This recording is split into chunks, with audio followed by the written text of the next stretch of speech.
bienvenue dans l'interview. Aujourd'hui, je reçois Delphine Misson. Bonjour. Bonjour. Alors, vous êtes d'une part chercheuse qualifiée au FNRS et aussi professeure de droit de l'environnement à l'Université Saint-Louis. Et surtout, vendredi, vous faites partie d'une équipe d'universitaires qui a présenté le texte de la loi climat, et que maintenant, tous les partis s'arrachent pour le signer ou pas. On va en parler. Mais d'abord, je voudrais savoir quelle est l'origine de ce texte. Parce que la ministre Marguem a dit hier, c'était à l'RTBF, qu'elle en revendiquait la maternité de ce texte, puisqu'avec les 3 autres ministres régionaux, elle avait demandé à des universitaires, dont vous d'ailleurs, de rendre un travail, et que ce travail a été rendu en novembre dernier. Et déjà, dans ce travail, il y avait toutes les grandes lignes de la loi climat.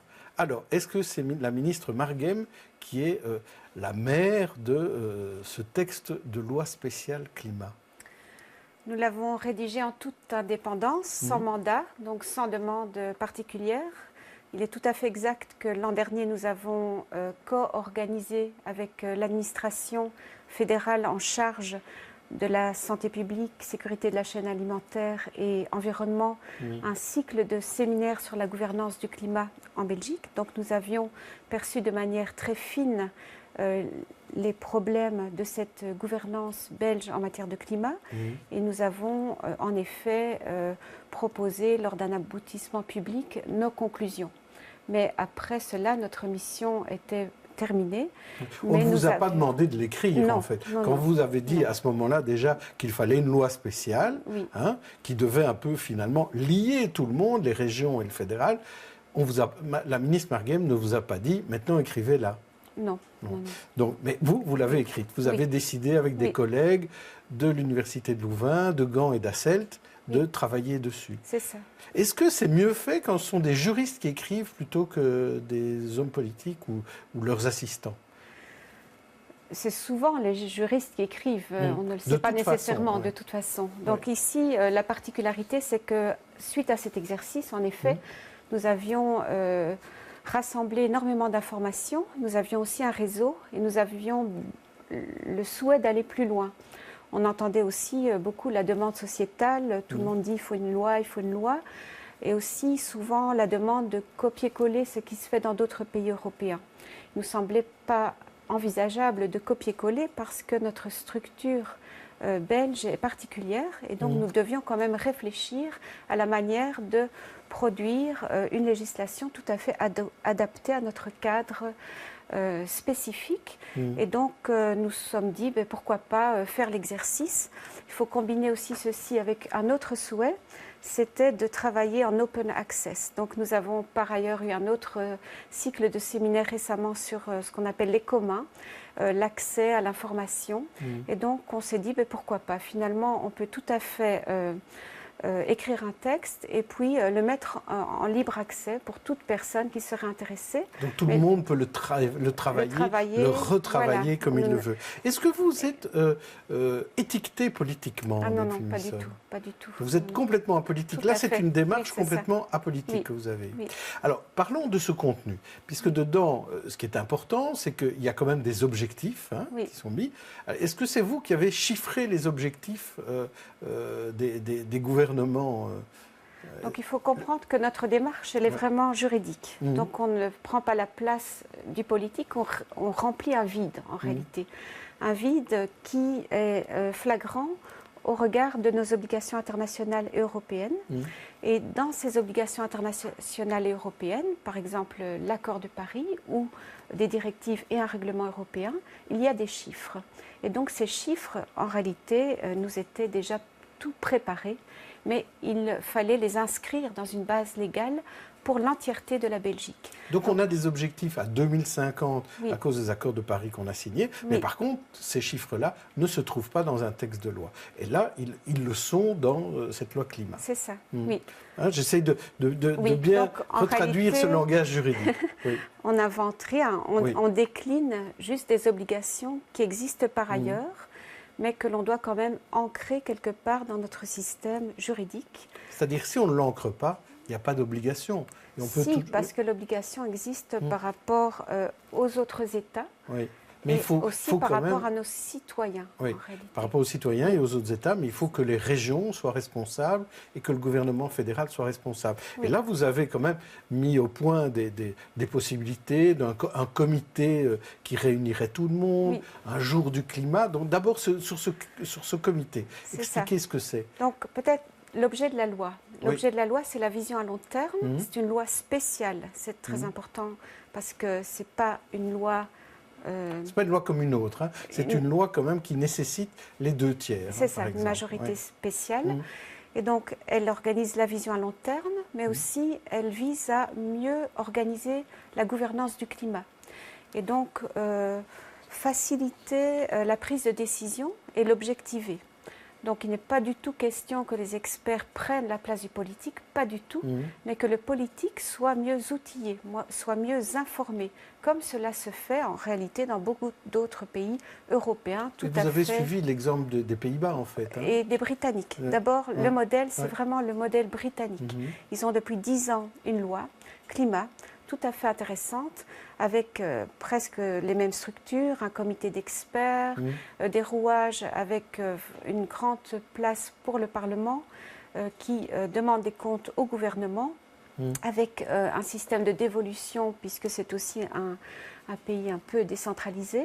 Et donc là, en fait, on reproduit vraiment un schéma qui gagne, en fait, parce qu'au Royaume-Uni, il y a une grande fierté par rapport à cette loi climat qui est très satisfaisante aussi du point de vue de l'industrie et des entreprises, parce qu'elle donne une grande sécurité juridique. Très bien, oui, ça c'est important, effectivement.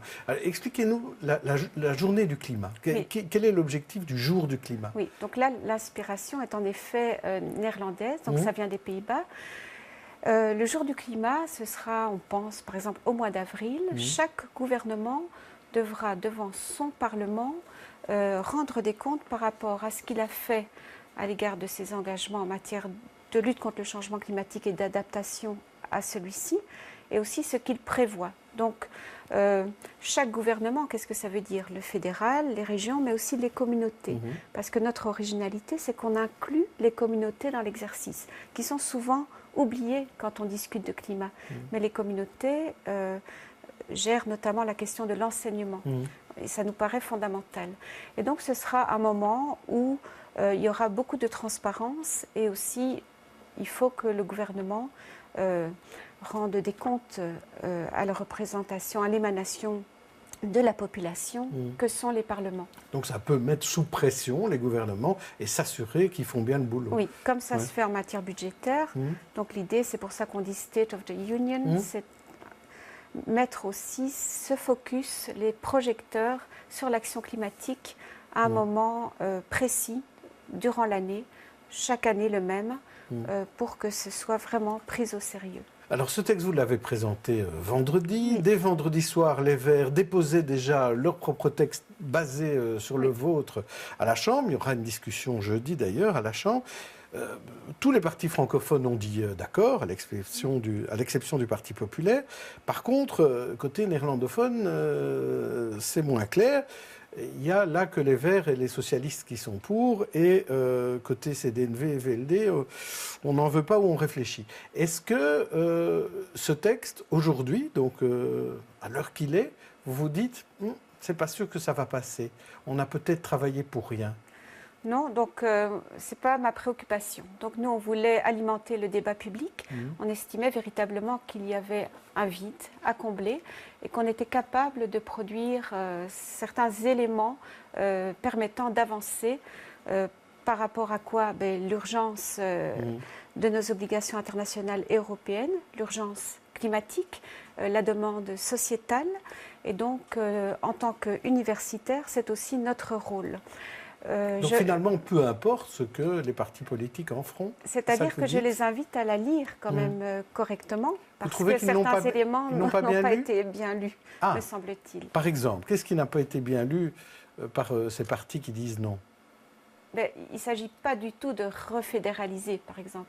On a vraiment travaillé à fédéralisme constant, dans le plein respect de la répartition actuelle des compétences. C'est ça, évidemment, la particularité.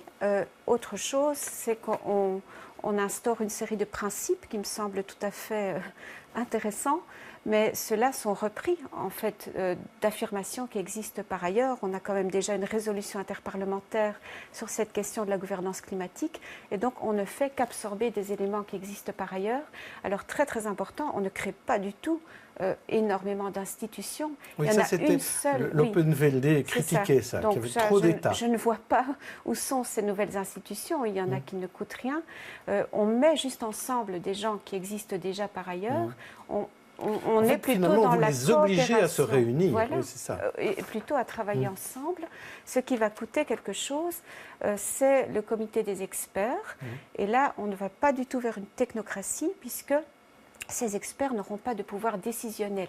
Ils auront un pouvoir d'avis, ils seront en articulation avec les autres instances existantes et ils pourront quand même interpeller toute entité qui n'agirait pas tout à fait de manière conforme avec les obligations. Ils peuvent interpeller, et alors, quelque chose de oui. très important, c'est prescrit par le droit de l'Union européenne, mais on crée un dialogue sociétal très vaste qui inclut à la fois les partenaires sociaux, mais aussi le citoyen, dans le sens le plus large. Ça, c'est prescrit par le droit de l'Union européenne. Et vous l'avez mis dans votre texte. On l'a mis dans aussi. notre texte. Alors, je voudrais vous montrer deux choses. Oui. Un dessin du bus de ce matin dans la DH et la Libre qui montre un peu comment risque de rester cette belle loi climat. Au début, bravo, c'est ce qu'on dit vendredi. Et petit à petit, on enlève des feuilles ou des branches de cet arbre et il n'en reste plus rien une fois que Bart de Wever est passé avec sa hache.